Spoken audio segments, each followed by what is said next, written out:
There are a few steps you can follow to invest in cryptocurrency. Research. Before you start investing in cryptocurrency, it's important to understand how it works and what risks are involved. Research different cryptocurrencies and exchanges to find one that meets your needs. Choose an exchange. There are many exchanges available, so you'll need to choose one that is reliable and meets your needs. Consider factors such as fees, security, and the types of cryptocurrencies available.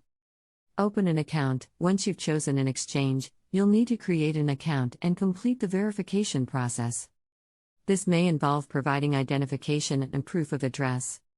Deposit funds. Most exchanges allow you to deposit funds using a bank transfer or credit card. Some exchanges also allow you to deposit cryptocurrency directly. Buy cryptocurrency. Once you have deposited funds, you can use them to buy cryptocurrency. The process for buying cryptocurrency will vary depending on the exchange you are using.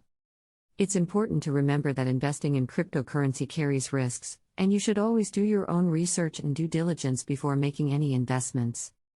You should also be aware of the potential for fraud and scams in the cryptocurrency